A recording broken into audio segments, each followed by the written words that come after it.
В тот момент, когда родители этой девушки встретили ее бойфренда, они сразу же составили о нем мнение. Их дочь всегда выглядела презентабельно, но ее избранник оказался бездомным мужчиной, который явно не подходил им, по крайней мере, так они думали. Они не подозревали, что у этого человека скрывается огромный секрет. Но прежде чем мы начнем, нажмите кнопку «Нравится», подпишитесь и включите уведомления, чтобы не пропустить наши будущие истории. Сара и ее парень Лук, который на тот момент был бездомным, встретились чуть более года назад перед их свадьбой, и вскоре после первого свидания наступил тот день, когда ему нужно было познакомиться с родителями Сары. Это был тревожный момент, и, мягко говоря, он не прошел гладко. Они устроили ужин в доме родителей Сары. Сара не рассказала им много о жизненной ситуации Лука, потому что боялась, что они и скажут свое мнение о нем. Она надеялась, что ее родители будут открытыми и увидят за грубой внешностью своего бойфренда что-то большее. Но эта надежда исчезла в тот момент, когда Лук переступил порог дома ее родителей. Он улыбнулся и протянул руку для рукопожатия. Он представился и вел себя исключительно вежливо все время. Но в тот момент, когда родители Сары увидели грязный вид Лука, в их головах зазвучали тревожные сигналы. Они не ответили ему на рукопожатие и никогда не представились. Вместо этого они сразу же спросили его о его работе и условиях проживания, делая это осуждающим тоном. Учитывая его внешний вид, у них было мало надежд на положительный ответ. Но когда Лук признался, что он бездомный, чувства шока наполнили их сердца. Родители Сары остались без слов и смотрели на дружелюбного, но грязного молодого человека с отвращением в глазах. Но мама и папа, в Лука столько всего не так, как вы думаете. Родители Сары решили, что их дочь просто сказала это, чтобы вызвать позитивную реакцию. Во время ужина родители Сары старались играть хорошую мину, в основном ради спокойствия дочери. Они даже представились как Рон и Эмили. Но этот один момент приятности был быстро сведен на нет всеми месяцами, которые последовали. Рон и Эмили отвернулись от Сары и ее отвратительного бойфренда в тот момент, когда они покинули их дом той ночью. Каждый раз, когда их дочь и ее бойфренд приходили в гости, они были вынуждены отворачиваться. Лук больше не был желанным гостем в их доме. Родители стали отдаленными и неоднократно пытались убедить Сару разорвать отношения. «Он недостаточно хорош для тебя, малышка. Ты зачем его любишь?» Но Сара не обращала внимания на их обидные слова. Через примерно 10 месяцев после того первого семейного ужина к Рону и Эмили пришел самый большой шок. Он пришел по почте, приглашение на свадьбу их дочери. Эмили увидела, как лицо Рона покраснело от гнева. «Это должно прекратиться», — сказала она. Эмили согласилась. Они знали, что разговаривать с Сарой бессмысленно. Поэтому вместо этого они заключили пакт, чтобы саботировать ее свадьбу любыми необходимыми средствами. Вскоре день свадьбы их дочери настал. Это был теплый день в мае, и место для свадьбы было прекрасным. Рон и Эмили подошли к месту с сердцем полным боли. Они хотели, чтобы их дочь была счастлива, но свадьба с бездомным мужчиной не могла даровать ей стабильность. Место проведения свадьбы было огромным. Свадьба проходила на частной усадьбе с большим особняком в центре. Как внешние, так и внутренние пространства дома были частью свадьбы, на случай, если пойдет дождь. Наверняка наша дочь заплатила за все это и опустошила свой банковский счет. Это не так, чтобы Лук мог это себе позволить. Прогуливаясь по внешней части сада, оба родителя почти сразу встретились с дочерью и Луком. Сара уже была в свадебном платье, и Луку еще предстояло надеть смокинг. Понятно, что то, как он сейчас выглядел, был таким же Лук, какого они знали, грязным и неопрятным. Два родителя сделали последнюю попытку предотвратить свадьбу, и это была большая попытка. «Сара, если ты пойдешь на это, мы считаем тебя лишенной наследства. Мы больше не можем оставаться в стороне, девочка», произнес Рон с повышенным голосом, но по каким-то причинам Сара уже ожидала, что ее отец скажет это. У нее был уже готовый ответ. Ей было грустно, что ее родители продолжают видеть их отношения таким образом, и она и Лук были готовы дать им последний шанс изменить свое мнение. «Родители», — сказала Сара, указав на Лука, который вытащил конверт. Лук передал бумажный пакет своим свекрови и взял на себя роль говорящего. С этими словами он перевернул ситуацию. «Если вы хотите, чтобы я стал вашим зятем, следуйте указаниям внутри этого конверта. Если нет, то вас ждет та же участь. Мы лишим вас наследства», — сказал Лук. Лук и Сара не сказали больше ни слова и просто ушли вместе, оставив своих родителей потрясенных и растерянных. Эмили посмотрела на своего мужа, который теперь держал в руке таинственный конверт. «Что он имеет в виду, дорогой? Почему этот конверт должен заставить нас хотеть его как зятя?» Но, как вы могли ожидать, любопытство одержало верх над ожиданиями. Рон открыл конверт, по-прежнему наблюдая, как его дочь уходит за угол дома. Листок бумаги действительно содержал свод инструкций, но для неподготовленного ума это не имело особого смысла. «Что это?» — воскликнул Рон. Мать Сары также с любопытством прочитала записку, заглядывая через плечо Рона. Инструкции были следующими. «Следуйте моим указаниям и узнайте правду. Для начала подойдите к большому дереву на участке и копайте глубже, чтобы найти то, что вы ищете». Рон нашел всю эту историю раздражающей. Минуту назад они выдвигали требования, а теперь играли в какую-то глупую головоломку, выдуманную бездомным? Нет, не со мной. Рон собирался выбросить список инструкций, но его жена остановила его. «Церемония начнется через час, так что нам не нужно ничего лучше делать в это время. Разве вам не интересно, куда это приведет?» Объяснение Эмили казалось логичным даже для Рона. «Хорошо, дорогая, пришло время понять, куда приведет эта записка». Вместе они начали искать по участку и быстро нашли самое большое дерево. Это было высокое дерево, более 60 футов в высоту, и перед ним стояла лопата. Ее черенок уже наполовину застрял в земле.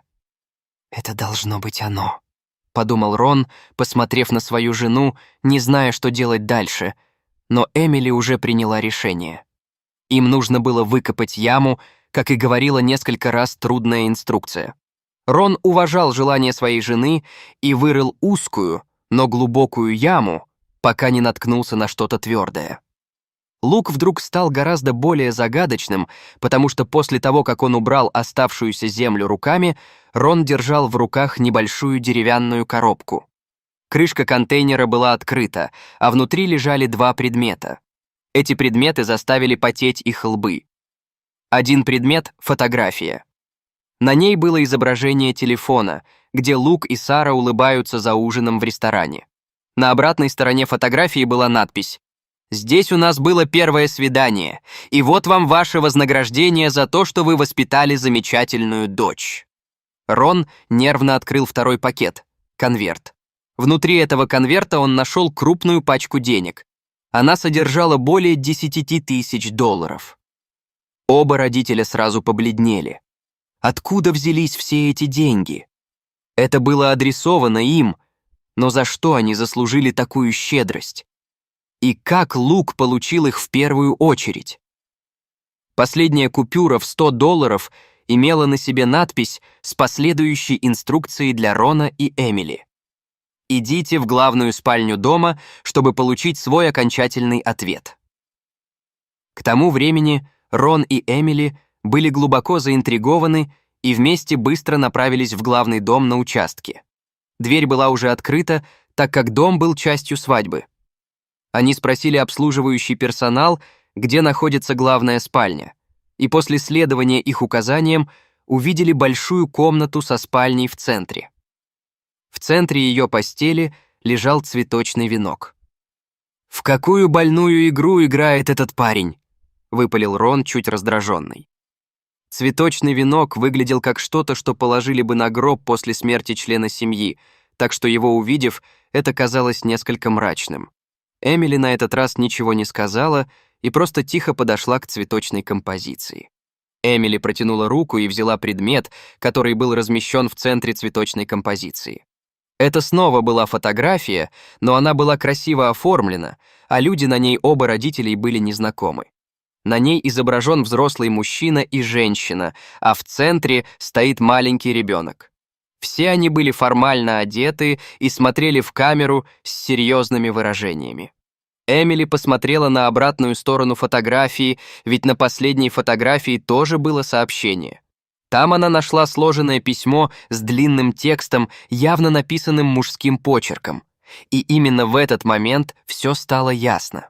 Оно было написано Луком и адресовано напрямую Рону и Эмили. В нем даже были упомянуты их имена в начале. Рон и Эмили читали письмо в тишине, и когда они это делали, не прошло и минуты, как у них на глазах появились слезы. Письмо заставило их увидеть своего зятя совершенно по-другому. «Как кто-то мог так поступить с ребенком?» — сказала Эмили своему мужу, переполненная слезами. История, описанная письмом, была душераздирающей, но что делало ее еще более печальной, так это то, что они собирались сделать то же самое с ребенком в этом письме. Даже Рон явно был тронут письмом. После того, как они закончили читать, Рон и Эмили оба согласились, что допустили огромную ошибку. Они сложили письмо и покинули дом, чувствуя себя смиренными. И этот выход был как раз вовремя, потому что церемония была готова начаться в саду. Хор пел, а арфист играл красивую мелодию, пока Лук ждал свою невесту у алтаря. На этот раз он был нарядно одет, а Эмили, которая судила его с самого начала, даже признала, что он выглядит хорошо. Лук улыбнулся, когда увидел свою будущую невесту, приближающуюся в конце прохода. Его улыбка стала еще шире, когда он увидел, кто ее сопровождал. Это был Рон, тот самый человек, который ненавидел его с первой встречи.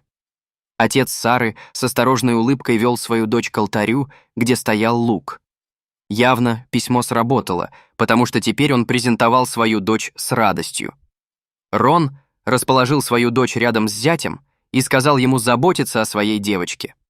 Церемония могла начаться, но Рон не занял своего места, пока не обнял Луке крепко.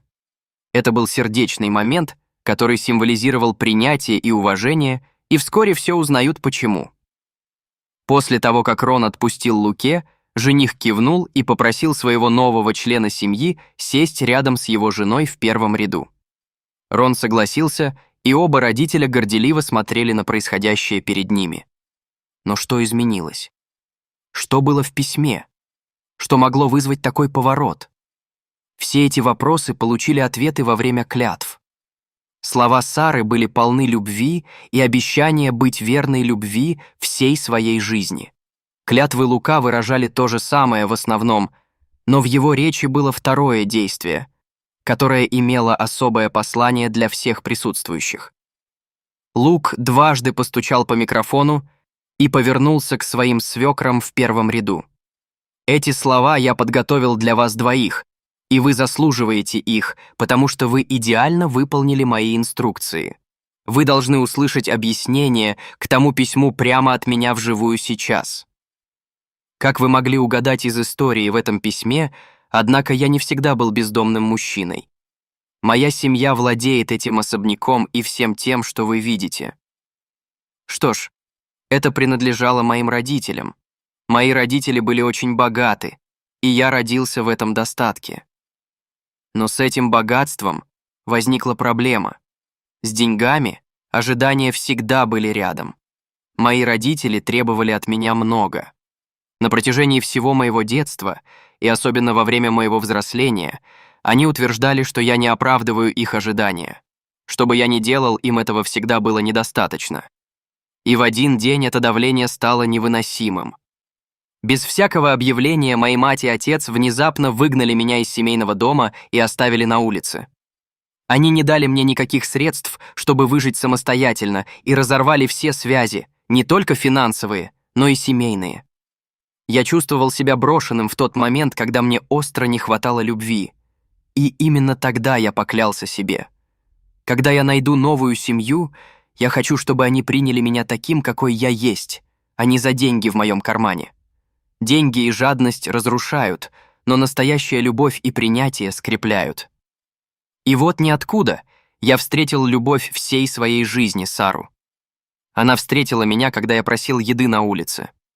Мое временное убежище находилось рядом с местом ее работы, и Сара проходила мимо несколько раз в день. В конечном итоге мы начали общаться и поладили. Конечно, она платила за наши первые свидания. Но затем произошло что-то странное. Примерно через месяц после того, как Сара и я начали встречаться, я получил звонок от нотариуса моего отца. Похоже, что мои родители погибли в автомобильной аварии, что было грустно, конечно. Но завещание моего отца также установило, что они оставили все свое наследство на мое имя. Я внезапно стал богатым beyond belief. Но чтобы убедиться, что вам нравится я как личность, а не за деньги, я решил продолжать врать о своем бездомном статусе. Когда я встречал вас, я плохо одевался и изображал отсутствие собственного дохода. Вы тогда полностью меня не приняли, но я осознаю ошибку своего плана. Вы просто действовали из-за защитных побуждений за свою дочь. Вы хотели лучшего для нее, и это быстро стало для меня ясно. Я понимаю это.